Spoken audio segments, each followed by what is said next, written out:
97.3 ESPN presents The Sports Bash with Mike Gill. It's time for Football at 4 with Geoff Mosher, powered by the Inside the Birds podcast. I love coaching this football team. I love coaching those players in there. Now, live from inside the Matt Black Kia Studios, it's Football at 4. Football at 4 is powered by the Inside the Birds podcast and brought to you by PlaySugarHouse.com. Sign up now. They'll match your first deposit up to $250. I'm Mike Gill, at Mike Gill Show on Twitter. Geoff Mosher from the Inside the Birds podcast. It dropped this morning at 6 a.m. He joins me now on the Boardwalk Honda hotline as we take a look at the Eagles and the Seahawks and everything else going around this team, as it always seems to be something, but it's like we're never thankful, Geoff. It's thankful that we have a team that gives us so much to always complain about. Happy Thanksgiving, man. Happy Thanksgiving to you. Yes, we should be thankful for all the things that we have to occupy our hot air. Is there another team? Is there another team in the league that is so bad, that is so talked about all the time? I mean, you turn on national places, they're constantly talking about Wentz and Pederson and the Eagles. I mean, this is a team that's 3-6-1. No one should be paying attention to this bunch. Yeah, most of the teams that are bad in the NFL this year are teams that you probably expected to be bad. The Jaguars are bad. The Bengals had some excitement with Burrow, but they're bad. The Jets are bad. Maybe outside of the Houston Texans, the Eagles might be among Dallas, the most disappointing teams. Dallas, yeah, that's Minnesota. True. Dallas. At least Dallas has an excuse. I mean, they lost their starting quarterback and. San Francisco, same problem, injuries. I don't know about Atlanta. Right. They had some hopes, I guess. You have Ryan, Julio Jones, Ridley, Gurley. I would imagine you hoping better for 3-7. That's very fair. Yeah, and that's kind of been their story for the last few years, though. It is, but this team, it just seems because of the head coach dynamic and the quarterback dynamic that we have gone over a lot. But let's start with what Doug Pederson said or didn't say today. It was almost like Rob Maaddi had to help him out again. And I don't know that he even answered Rob's question in a manner that was helping. He was asked, kind of pressed a little bit, whether or not he was going to change quarterbacks on Monday. He said, not on Wednesday, I'm not. It was like, that's a precarious answer. Didn't you think that was a little bit of an odd way for him to answer that question by Tim McManus? Yes, I did. I did think it was an odd way to answer a very slam dunk question. It kind of goes back to the Brett Favre comments, where there was a real slam dunk answer that 99.9% of head coaches are going to give, but Doug likes to fall into that 0.1% who leaves everybody guessing. He does, and then he follows it up with the fact that I think about a lot of things, and it's almost like, hey, Carson, if you're the quarterback, you just want your coach to it's like the kid who yearns for his father to accept him. He wants his father to give him a hug, Doug, Carson Wentz is sitting there like, Doug, can you please just give me a hug for once? And Pederson, this, cold father, just can't do it.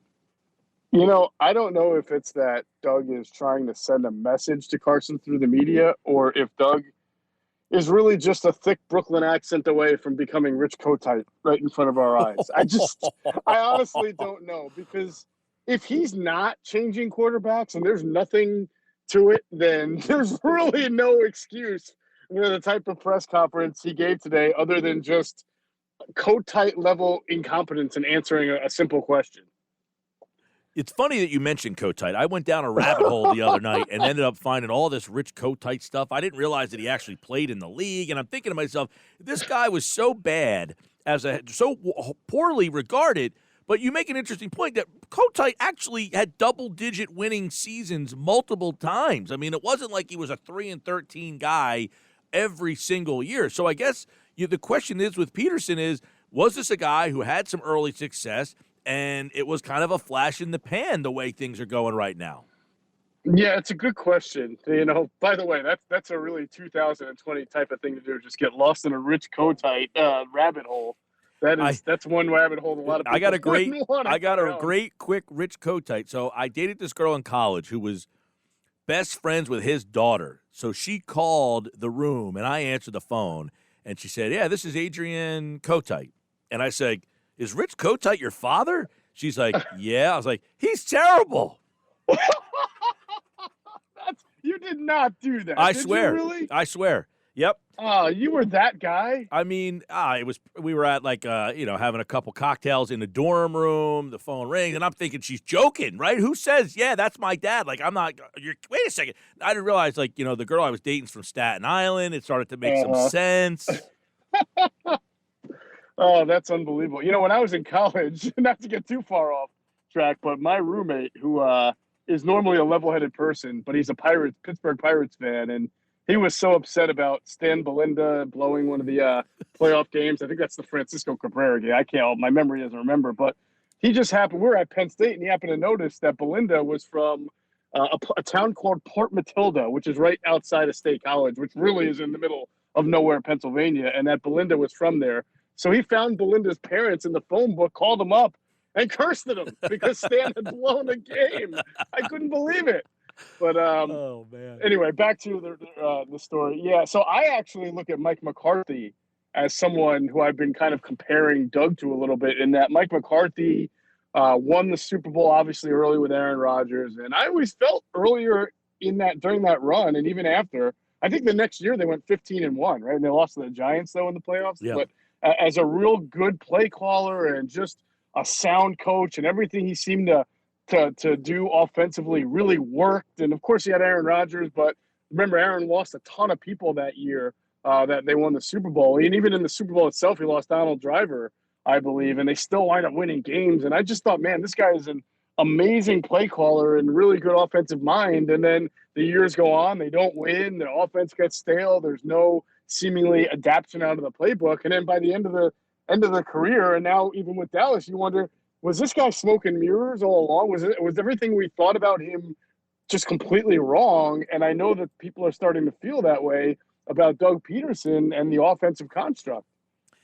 Yeah, and I mean, look, we've battled all the last 2 weeks about who's more to blame, Pederson or Wentz. And I would say, look, the way I saw Jared Goff the other night, is he special? No. But you know what he is? He's pretty darn accurate. He throws the ball where it needs to be, and he lets those other guys do things. And that's the one thing. It's like, when I watch the Eagles, do I think the offense is special? No.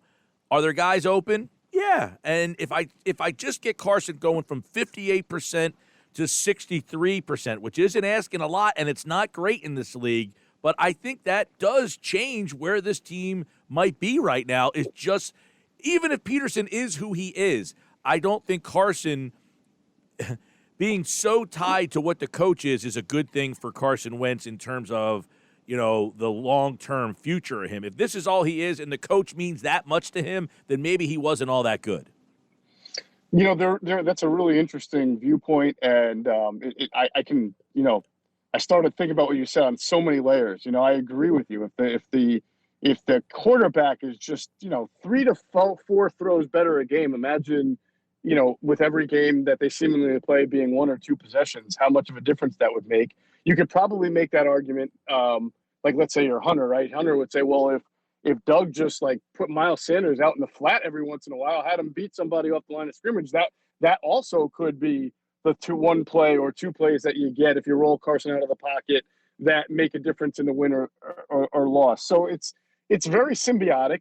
I don't even think it matters to argue over who could be better more, because I think they're both in different ways failing each other. I think protection is the other part of this that we haven't really mentioned. I took a real deep dive into their third down struggles on the podcast that dropped this morning. And, I tried to chart whether I felt each failed third down last game was protection, play design, or Carson Wentz bad decision or hesitation.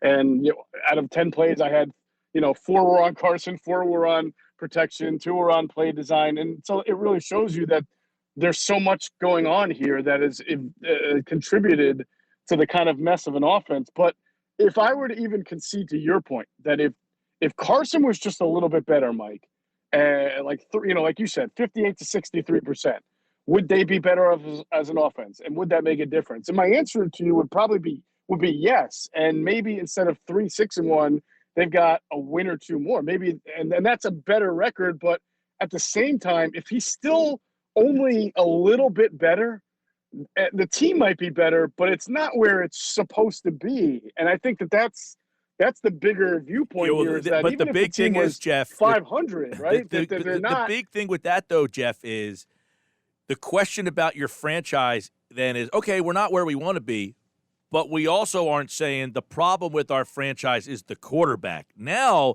we're not where we want to be, but the problem might be the biggest problem, which we didn't think was a problem. And monetarily, they can't afford for that to be the problem. So wouldn't you feel better that if he was playing better and they were just average, but the rest of the roster was a problem? Now you're wondering if your biggest problem is your most important position. There might be some validity to that, Mike, but I feel like when you have a player like Carson Wentz, who you've seen in the past be as great as he's been, then your expectation every year is to be really, really good, not just even pretty good despite some struggling pieces around him. So even if the team right now was, instead of 3-6-1, let's say they were 5-5 or 6-4 going into a really difficult stretch here, in which you're not sure if they can win, 3 of these 4 games or all 4. I think at the end of the day, knowing this town, knowing us as a media, it's still, that's not good enough, and it still would have brought questions upon the head coach and the quarterback. Possible, but I mean, you're probably right that if you're 5-5, but I think it would be, well, you've had all these injuries, because I contend he's played pretty consistently the last 3 seasons. Even the year in 2017, his completion percentage was better the next season. He threw 7 interceptions in all 3 of the last 3 seasons. His completion percentage was similar, 69, 64. He's been very similar. That's why the concern for me comes in is that, man, even if Doug Pederson is the same exact coach that he was and it's the same offense and the same play calls, then he should be running the offense at the same level with the same offense. But the problem is, even if these are the same plays, he's running the same offense way worse than he once did. And that's why I'm having this big concern about, holy moly, you know the situation with the cap. They can't do anything about it. He has to work for them. He really does. They're in a really bad situation if, 5 weeks from now, this franchise believes that Carson Wentz is unfixable. I don't know that they will be, even if he does lose 4 games. They may take the viewpoint that they just need so many other wholesale changes and perhaps some coaching changes to get through to him. But they already kind of have a long list here of coaching changes on the offensive side, including this year. How many more times can they go down that road of just, that's right? My point. Like, you're rearranging the furniture of the Titanic at some point, so it's going to be a really interesting December here, and we're going to find out if Carson is just so broken that this team really has to kind of wonder what it's going to do going forward. Geoff Mosher, Football at 4, the Inside the Birds podcast. You guys talked about source tape review of some of the problems. Carson's slow trigger, and there's so many plays that are out there, and now, people break these plays down, and they're slowing things down. Then you got former players chiming in, well, the play's not that. It is what it is in terms of they're not always Carson's fault. You get hit from the backside, the ball floats out, there's a guy that looks open, maybe that's not who you're supposed to throw it to, but that's just one play. Is it that he doesn't trust the guys he has? Is he not trusting the play call? Why are we seeing this indecisiveness? That is a great question. I'm going to assume here, since no one really knows the full answer, but I do think that it's not that he doesn't trust the guys. I think Carson no longer trusts himself. So I guess that's really a crisis of confidence, because there are plays and throws that he would normally make that aren't there. And I remember seeing that even week 1, week 2, week 3 in the season, and perhaps that's from taking a lot of hits. Perhaps it was from turning the ball over so much that he really became scared to throw certain throws now that he would normally make, because he's had so many interceptions that he's afraid to now throw an interception. I feel like this became kind of, being scattershot is the term. You heard that about Eli Manning later in his career, although he did continue to throw interceptions. But you saw a different kind of Eli, not as aggressive as he had been in the past at the end there. And I don't know, maybe that's Carson. Maybe he's thrown too many interceptions and taken so many hits, and he just doesn't trust anything anymore, from his ability to make the play to the protection's ability to allow him the time to make the play. Yeah, I know when, you take a look at, I think it was Mike Sealski asked the question about the injuries, and you wonder how much of a toll that's taken on who he was and who he is. I mean, in 17, he didn't have all these injuries, and he seemed that he was, more elusive, just quicker, twitchy, getting out of the pocket. Everything now is mechanical and slow, and he just doesn't seem like the same athlete he was 3 years ago. And you wonder how much those hits and the injuries have taken a toll on decision-making, his the fluidity in his hips and the ability to, make throws that he could make a couple years ago and maybe he can't now, because there was a lot of tight windows that he fit the ball in 3 years ago that now are misses, possible interceptions, inaccurate throws. Yeah, I mean, it's such a stark contrast. You remember his first 3 games? Remember his first game against Cleveland in 2016? He was so aggressive. He leads a scoring drive on his first possession. There was a play late in that game where he threw a pass on a cross to Jordan Matthews that he put between a linebacker and a corner, where a lot of quarterbacks wouldn't have even made that kind of throw. But he had no problem, no fear, zipped it in there. It was just such a tremendous, kind of what we felt at the time, a harbinger of things to come. A guy who was just fearless and gunslinger, and all those Brett Favre comparisons or Aaron Rodgers comparisons came into play. And now, several years later, as you mentioned, the hit toll has risen on him. He's probably been the most hit quarterback in the league this year, and he's had those injuries. And I do have to wonder if that just plays a part in the mentality when he's out there. It's just like, oh my God, how many times am I going to get sandwiched by 200-300-pound defensive linemen today? And I'm not trying to make excuses for the guy. Every quarterback has to deal with that. Deshaun Watson has been getting hit 100 times a year for the last 2 or 3 years, and he's actually having a better year this year, even though the record isn't there for them. But you can never know. You never know what's between a guy's ears and what he's thinking in that regard. Right. Geoff Mosher, Inside the Birds Pod. I don't know. Did you read Sheil Kapadia's piece at The Athletic from about Wentz? It was about 10 days ago or so.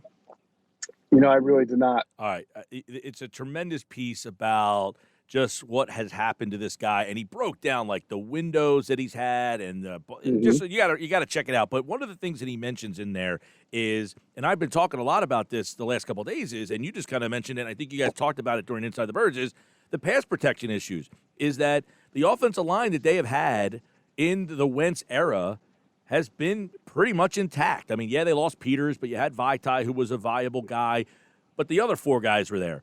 They've never really had multiple guys out at one time, and now they are just getting spoon-fed what other teams deal with on a routinely yearly basis, it seems like, and the Eagles have avoided in the 4 years of the Carson Wentz era.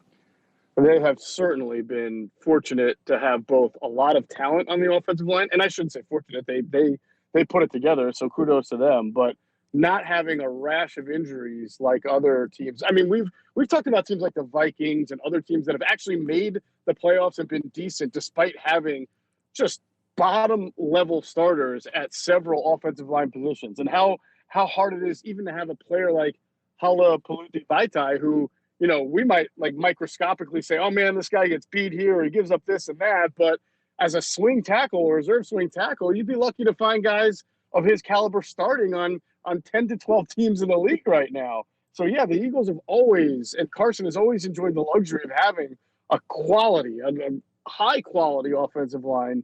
And it's almost like karma in 2020 have conspired against them, because it's not like they've had a few injuries that have taken that away. Like the Cowboys have had a few injuries on their offensive line. They've had, what did they play? I think they played 5 different offensive line combinations just against the Browns in just that one game. I mean, it's crazy what they've had to deal with up front.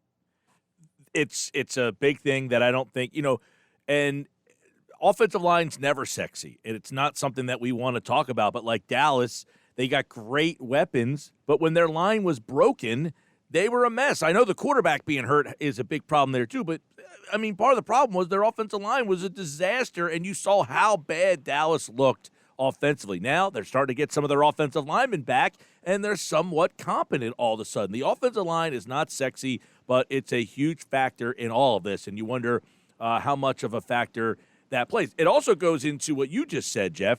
Give them credit. They've built that line. What did they miss on? The high-profile first-round pick, wide receiver, or second-round pick. When you miss on the high-profile picks, I think sometimes it gets blown out of proportion, but when we're trying to find what's wrong with this team, how much is the way that it has been built goes into that? I mean, I think that, it definitely goes into it. You've got Is it blown out of proportion, or is it at the top of the list? No, I mean, I think that it's got to be right up there. I mean, you have a second-round pick from last year who's now inactive, giving you nothing. You have a first-round pick from last year who's injured, so you get nothing out of two of your top 3 picks last year, which are 2 of the top, I think, 57 picks in the entire draft. You're not able to get anything from. And by the way, and I'm not saying Andre Dillard was a miss. He's hurt, not his fault, but let's not pretend there weren't some real big questions about him at training camp going into the year. There were, and they were legit questions about him. And now this year, you've got your basically no production from a backup quarterback that you took in the second round, which was a philosophy that is certainly questionable.